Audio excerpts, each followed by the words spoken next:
Assalamualaikum warahmatullahi wabarakatuh. Alhamdulillah wassalatu wassalamu ala Rasulillah wa ala alihi wa sahbihi wa mawalah. Amma ba'du, qala Allah Ta'ala fi kitabihil karim. A'udzu billahi minasy syaithanir rajim. Bismillahirrahmanirrahim. Inna a'tainakal kautsar fasalli li rabbika wanhar inna syani'aka huwal abtar. Shadaqallahul azim. Bapak Ibu sekalian, kita bersyukur pada Allah SWT. Salawat salam kita sampaikan untuk junjungan alam baginda Rasulullah sallallahu alaihi wasallam. Banyak orang mengatakan kaya itu kalau hartanya banyak. Ya, gitu ya. Orang kaya siapa? Siapakah orang kaya? Kita akan bilang orang kaya adalah orang yang hartanya banyak.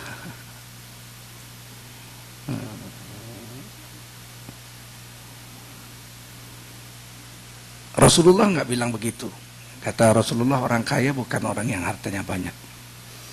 Banyak pun hartanya kalau dia masih merasa miskin, ya kurang. Kalau ada kita jumpa orang yang kita rasa udah kaya, udah punya mobil Mercy, udah punya rumah besar, uangnya udah miliaran, tapi ketika kita tanya dia apa kabar, waduh susah. Apa kabar? Dia bilang apa? Waduh susah. Susah dia. Kita jumpa lurah, kepala desa, kita bilang apa kabar Pak Lurah? Waduh susah. Loh, lurah susah. Kita jumpa camat. Apa kabar Pak Camat? Wah, susah sekarang. Wah, sekarang susah. Camat susah, bayangin itu. Kita jumpa bupati. Apa kabar Pak Bupati? Oh, susah. Loh, bupati susah juga. Aduh, kita jumpa Pak Gubernur, apa kabar sekarang Pak Gubernur? Waduh, susah sekarang. Loh, Gubernur susah juga. Presiden kita jumpa, apa kabar Pak Presiden? Apa kamu gak lihat saya udah 3 tahun gak pernah senyum? 3 tahun gak pernah senyum. Susah juga Presiden. Pedagang kita tanya, susah. Pedagang sapi, harga daging sapi termahal di seluruh dunia itu di Indonesia. Harga daging sapi yang paling mahal di seluruh dunia di Indonesia. Daripada Australia lebih mahal daging sapi di Indonesia. Daripada di Amerika pun lebih mahal daging sapi di Indonesia. Terus kita tanya, apa kabar Pak? Wah, tukang pengimpor sapi, apa kabar Pak? Wah, susah. Loh, beli sapi di Australia dijual di Indonesia 2 kali lipat harganya. Ditanya apa kabar Pak? Susah. Loh, terus siapa yang seneng ya? Jumpa petani lagi nanam padi, macul di sawah. Apa kabar Pak? Wah, susah. Loh, petani juga susah. Kok susah Pak? Gimana, pupuk mahal. Wah, terus siapa yang kaya ya? Rasulullah SAW bilang, laisal ghina an kathratil aras, ya. Laisal ghina an kathratil arad. Yang dinamakan kaya bukan orang yang banyak hartanya. Walakinnal ghina ghinan nafsi. Yang dibilang kaya itu yang jiwanya penuh dengan kekayaan. Orang kaya adalah kaya hati. Orang kaya hati itu enak. Walaupun dia cuma seorang petani, pergi sawah, macul, tanam padi, pulang ke rumah tidurnya ngorok. Enaknya bukan main. Bangun tidur tanya apa kabar Pak? Alhamdulillah. Nikmat sekali hidup ini. Padahal dia cuma makan nasi, rebus daun singkong.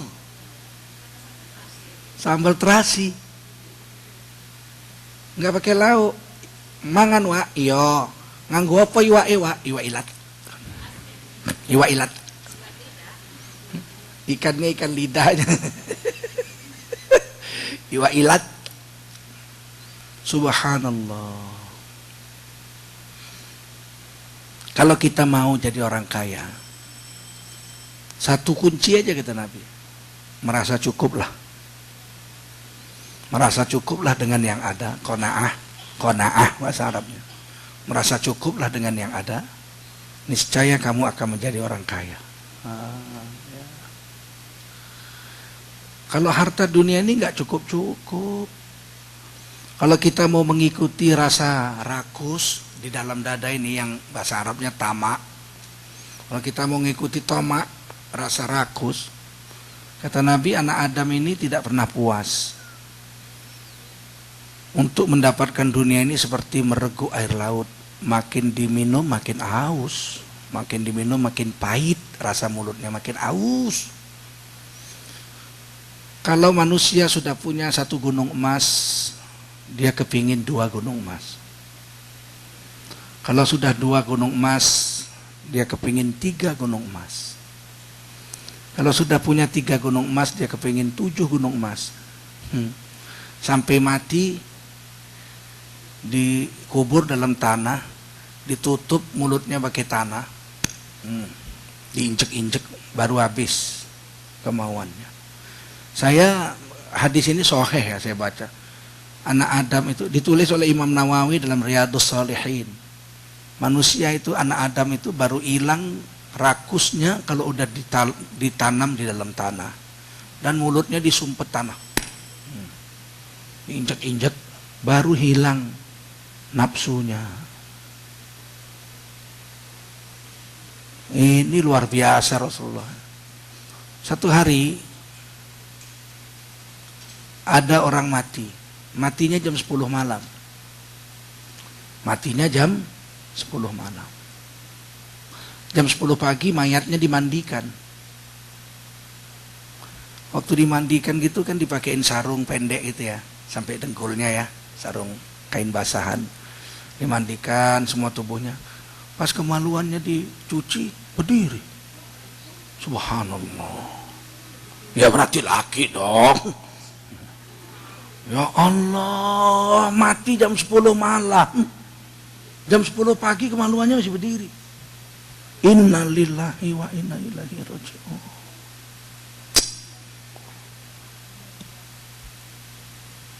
Benarlah Rasulullah SAW, nafsu itu udah tercabut nyawanya 12 jam. Nafsunya masih ada. Jahatnya nafsu itu, ya Allah, kita mandikannya. Wah, astagfirullahaladzim, ya Allah, betul lah Rasulullah. Kadang-kadang hadis itu kita nggak paham. Kita dari pengalaman hidup itu Allah beri paham gitu. 12 jam nyawanya cabut, nafsunya belum habis, itu kan dahsyat sekali nafsu itu. Udah diinjek-injek di tanah baru habis. Makanya Bapak Ibu jangan heran kalau kita di zaman modern ini kita lihat orang yang sudah kaya. Kepala Mahkamah Konstitusi kan kaya kan. Gajinya ratusan juta sebulan. Si mau juga meres, bukan disogok. Meres. Direktur Bank Indonesia gajinya 250 juta per bulan. Saya nggak habis pikir itu. Astagfirullahaladzim. Saya itu nghabiskan uang 100.000 sehari aja susah. Dengan istri saya berdua, nghabiskan uang 100.000 sehari kalau untuk pribadi ya. Susah nghabiskan itu. Kita makan nasi sepiring. Ikan sekilo nggak habis. Berdua nggak habis ikan sekilo kita. Sayur. Mana habis kita beli kangkung seikat begitu. Berdua mana habis. 100.000 aja rasanya kalau untuk makan berdua aja nggak habis lah. Kecuali kita mikirin orang ya, mau sedekah-sedekah sama orang itu. Tapi kalau 250 juta sebulan, itu kan sehari 8 juta kan.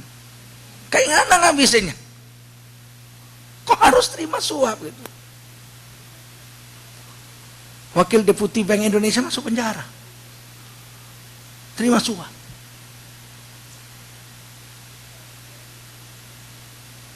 Nyuap DPR. Nah, betullah kata Nabi, laisal ghina an kathratil arab. Bukanlah kaya itu karena banyaknya harta yang dimiliki. Walakinnal ghina ghinan nafsi. Yang disebut kaya itu adalah jika hatinya merasa cukup. Hadis Abu Ya'la. Jadi hati-hatilah dengan nafsu. Banyak orang, Pak, kalau menghadapi batu besar, batu gede, selamat. Naik mobil, di jalan ada batu gede, selamat, ngerem, cit, belok, sit. Orang biasanya kecelakaan karena batu kecil. Karena batu kecil. Karena batu kecil. Yang paling mengerikan itu memang nafsu. Kalaulah karena tidak nafsu, kalau bukan karena nafsu, barangkali orang-orang yang sudah punya uang 1 miliar di Indonesia sudah cukup kaya. Saya seumur hidup belum pernah lihat uang 1 miliar, Bu. Iya, saya 25 tahun hampir jadi pegawai negeri. Nggak pernah saya lihat uang 1 miliar. Paling banyak saya pernah lihat duit itu 100 juta. Jual mobil saya, barulah saya lihat, oh inilah duit 100 juta. Satu tas 100 juta. Subhanallah, baru seumur hidup saya lihat duit baru 100 juta. 1 miliar saya nggak pernah lihat duit 101 miliar. Maka heran kadang-kadang saya, ponaan saya baru pegawai negeri 4 bulan udah punya rumah 3. Apa 4 tahun ya. Jadi pegawai negeri 4 tahun sudah punya rumah 3, mobil 3. Saya bilang, kamu ini baru jadi pegawai negeri golongan 2. Kamu baru 4 tahun kerja udah punya rumah 3 kamu. Saya 25 tahun kerja untuk dapat 1 rumah itu susah. Bagaimana caranya ya, saya bilang. Om ini kayak nggak ngerti aja katanya. Tidak ada rasa bersalah.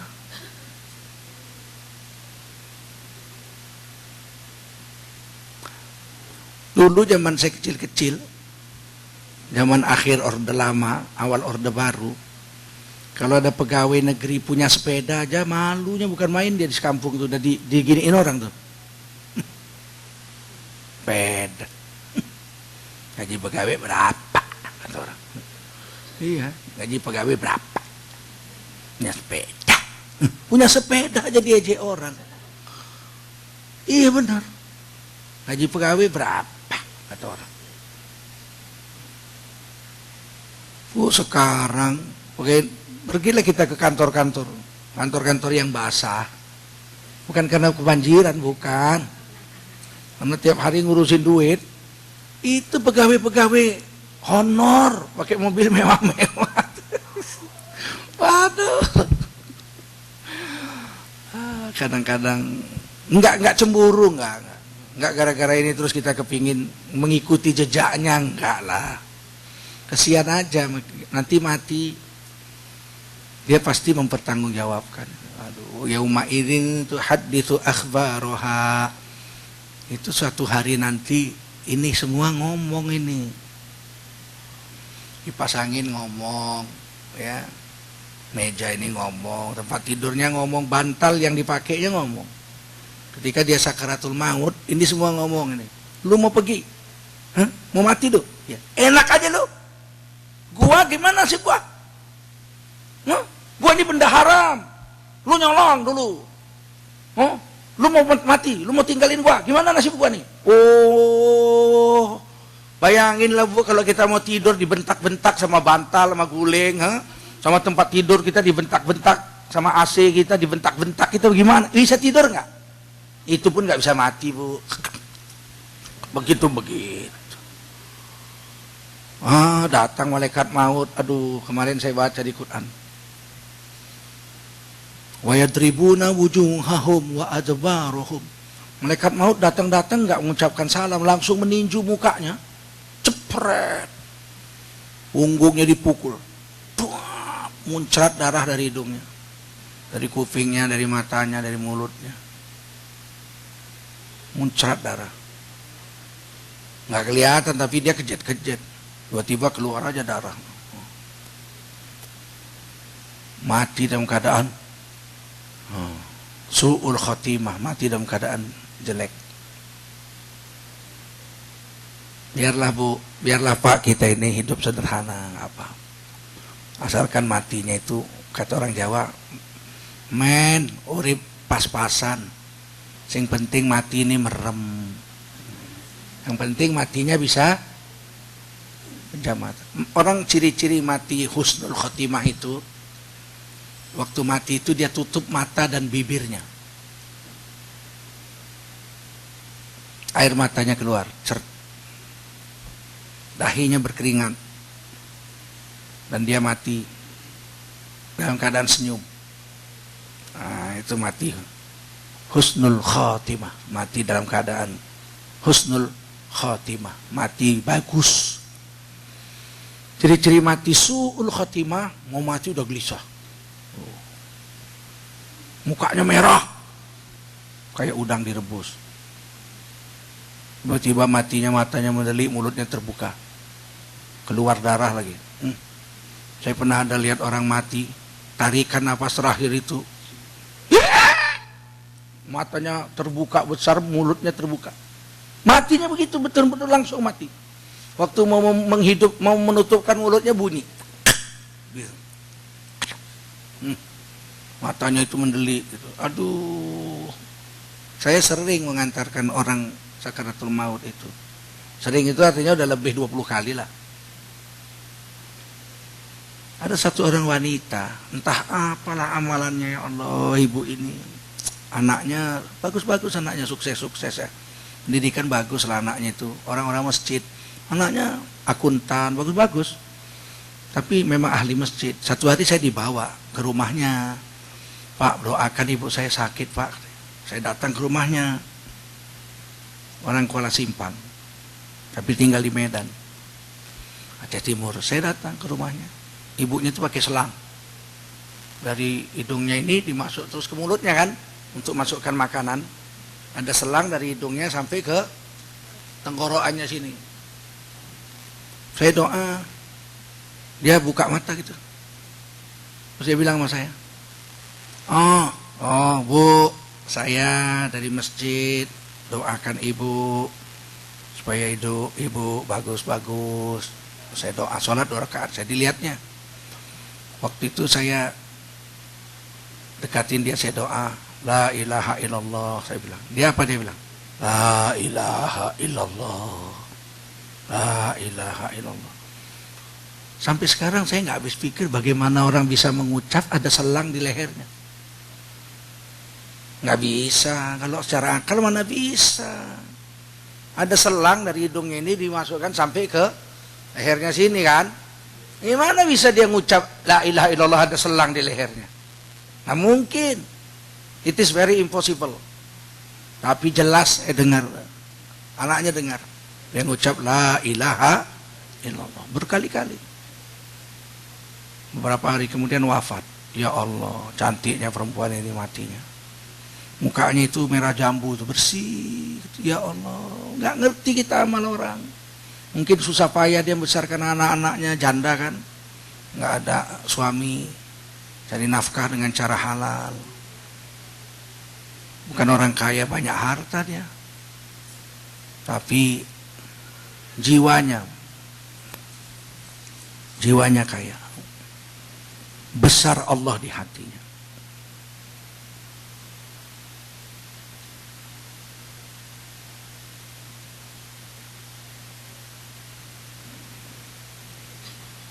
Nah, kata Nabi lagi dalam hadis riwayat Imam Dailami, nikmal aunu ala taqwallahil ghina. Harta kekayaan yang terbaik adalah harta yang menolongnya berbuat takwa kepada Allah Subhanahu wa taala. Itulah yang terbaik. Punya uang sedikit tapi bisa umroh. Punya uang sedikit bisa puasa, bisa sedekah. Ya, punya waktu sedikit bisa baca Quran.